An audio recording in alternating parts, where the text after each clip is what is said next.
Hello dear, ये video जो है ये एसएससी सीएचएसएल के स्टूडेंट्स जो अभी टीयर 2 देंगे उनके लिए है। इसके अंदर मैं आपको बताऊंगा कि अभी सीजीएल टीयर 2 हुआ और वो काफ़ी कैलकुलेटिव एग्ज़ाम करके उसके रिव्यू आ रहे हैं मैथ्स में, तो उससे आप क्या सीख सकते हैं।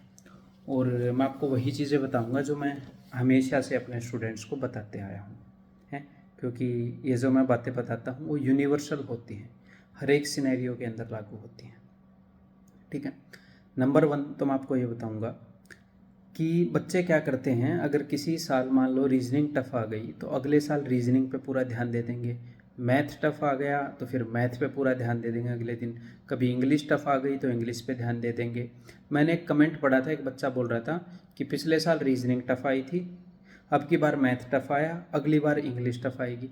यानी कि इस तरह के इलॉजिकल पैटर्न्स बनाने लग जाएंगे, या फिर अब की बार ये होगा। आपकी सबसे बड़ी गलती होएगी अगर आप प्रेडिक्ट करने की कोशिश भी करते हो, वो आपकी गलती है। क्यों? क्योंकि चीज़ें अनप्रेडिक्टेबल हैं। एग्जामिनर कोई पैटर्न फॉलो करके नहीं चल रहा।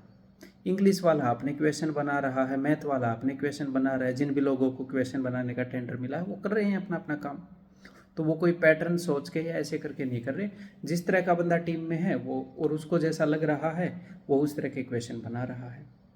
तो इसका इलाज एक ही है कि अनप्रेडिक्टेबल चीज़ों के लिए तैयार रहना, अनएक्सपेक्टेड चीज़ों को एक्सपेक्ट करना। जो मैं हमेशा आपको बोलता हूँ कि शैडो मॉक दो।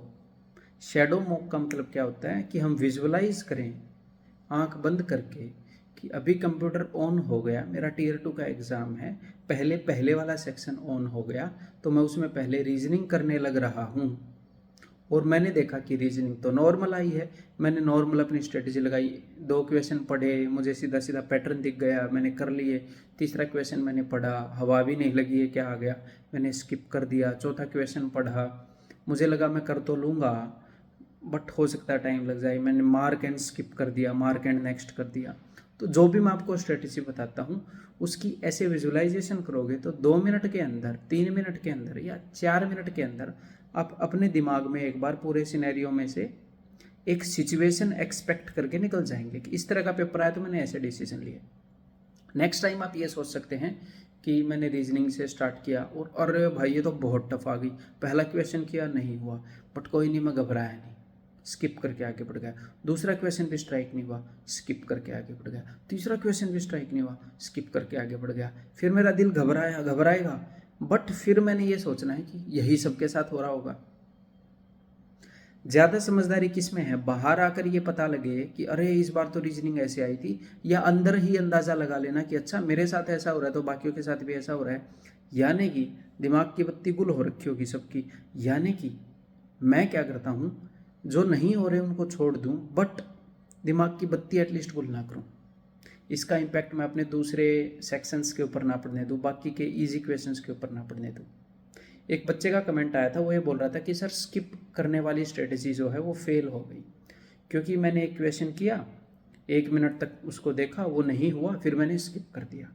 फिर मैंने एक और क्वेश्चन, अगला क्वेश्चन, मैंने 1 मिनट टाइम दिया, नहीं हुआ तो मैंने स्किप कर दिया। मैं ऐसे ही स्किप करता रहा, एंड में टाइम ही नहीं बचा, स्ट्रेटजी बैकफायर कर गई। भाई ये नहीं है कि आप 2 मिनट 1 मिनट लगा के स्किप कर देंगे, वो क्या स्किप करना हुआ। ऐसे तो मैं बोल दूंगा मैंने 1 घंटे तक एक ही क्वेश्चन किया और उसको स्किप कर दिया, बट स्ट्रेटजी बैकफायर कर गई क्योंकि एक ही क्वेश्चन कर पाया मैं। तो स्किप करने का मतलब क्या है, अगर आपने अच्छे से सिलेबस किया है, उसके मल्टीपल रिविजन्स किए हैं, आपने कंसेप्ट नोट्स जो मैंने बताए हैं वो किए हैं, तो क्वेश्चन को देखकर आप जल्दी रिकॉग्नाइज कर लोगे क्या कि वो आपके बस का है कि नहीं। मैं ये नहीं बोल रहा वो मेरे बस का है कि नहीं, ये देखो आपके पड़ोसी के बस का है कि नहीं। इतना करना है कि मेरे हिसाब से क्या मैं इस क्वेश्चन को भी कर सकता हूँ, मुझे कोई पैटर्न दिख रहा है कि हाँ ये तो उस टाइप का क्वेश्चन मैं कर लूँ। या फिर कि नहीं यार, मैं ये भी नहीं बोल रहा कि मैं उसको कर दूँ, कर ही दो, क्वेश्चन को डिफिकल्ट है उसको भी कर दो। जस्ट आइडेंटिफाई कर लो अपने अकॉर्डिंग, ये तो नहीं हो रहा है यार, पता नहीं, समझ में नहीं आ रहा, बहुत कैलकुलेटिव लग रहा है। अगर आपको ये, अगर आप कर दोगे बट थोड़ा सा टाइम लगेगा, मार्क एंड स्किप। कर दोगे तो कर दो, अगर नहीं हो रहा तो just simple skip. This is a universal strategy. अगर आप इसको अप्लाई करना सीख जाएं, क्या ये इस सिनेरियो में चलेगी, इस सिनेरियो में चलेगी, इस सिनेरियो में चलेगी, हर एक में चलेगी। आप इसको अप्लाई करने में कितने मास्टर हैं इस पर डिपेंड करता है। हर एक नेचर के एग्ज़ाम मैंने क्रैक किए हैं इस चीज़ के थ्रू, जो अपने, मैं आपको बताता हूँ एक्सपीरियंस के साथ। देखो जो बोर्ड के एग्ज़ाम थे जो अपने स्कूल के, उनमें मैं पता क्या करता था, मैं ये करता था कि जो क्वेश्चन, कई क्वेश्चन होते हैं जो हमें बहुत ही अच्छे से आ रहे होते हैं, कई क्वेश्चन हमें आधे आ रहे होते हैं और कई क्वेश्चन हमें आ ही नहीं रहे होते, फिर भी हम हर एक क्वेश्चन में सब कुछ मतलब बहुत कुछ लिखने की कोशिश करते हैं। तो जो क्वेश्चन मेरे को बहुत अच्छे से आता था मैं उसको करता था। मैं एग्ज़ाम पढ़ता था कि क्वेश्चन नंबर 1 तो बहुत बढ़िया आता है, सारा आता है, लिख देता था। क्वेश्चन नंबर 2 सारा आता है, बहुत बढ़िया आता है, लिख देता था। फिर अगर क्वेश्चन नंबर 3 मेरे को उतने अच्छे से नहीं आ रहा बट आधा आ रहा है तो मैं उसको नहीं लिखता था वहाँ पर, क्योंकि मैं ये चाह रहा हूँ कि टीचर जब चेक करे, मैं फिर क्वेश्चन नंबर 4 अगर आता है तो वो लिख देता था, तो टीचर के ऊपर ये इंप्रेशन जाता था। अब कोई आधा क्वेश्चन लिखे, आधी इन्फॉर्मेशन लिखे, टीचर सोचेगा कि कितने मार्क्स दूँ, 5 में से इतने दूँ इतने दूँ। मैं थॉट प्रोसेस को, टीचर के फ्लो को तोड़ता ही नहीं था, फुल मार्क्स देता जाता था। फिर जो मेरे को आधे आते थे वो फिर बाद में करता था, और जो नहीं आते थे उनमें भी मैं कुछ लिखना चाह रहा हूँ कि शायद नंबर आ ही जाए, तो वो और एंड में लिखता था। एंड तक जाते जाते मेरी बहुत बढ़िया इमेज बन चुकी है, मेरे को ज़्यादा ही मार्क्स मिलेंगे उनके, कह रहे हाँ ठीक है, 2.5 की जगह 3 मिल जाएंगे 5 में से।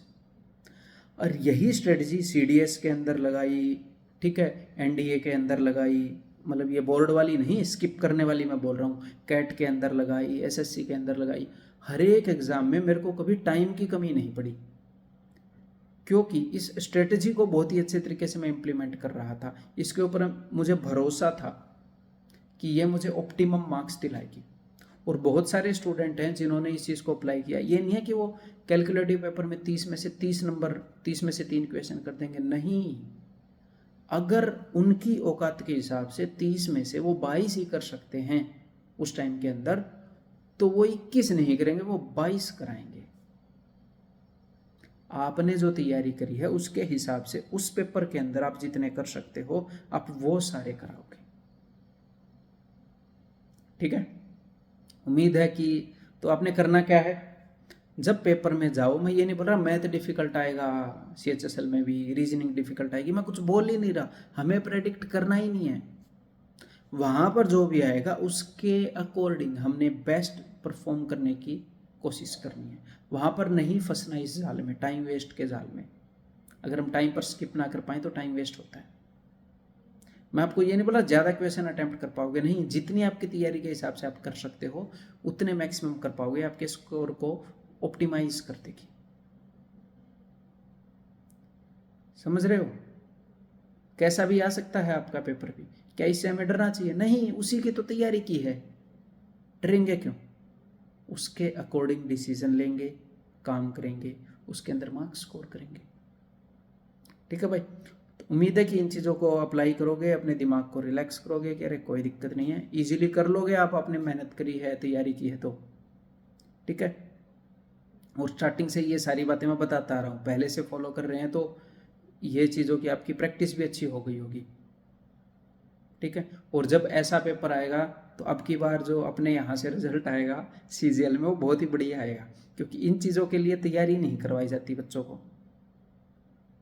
इन चीज़ों के लिए तैयारी नहीं करवाई जाती, बट मैं स्टार्टिंग से इन चीज़ों के लिए तैयार करके चलता हूँ। तो अब की बार जो CGL का रिजल्ट आने वाला है Tier 2 का, वो अपने प्लेटफॉर्म से बहुत बढ़िया आने वाला है।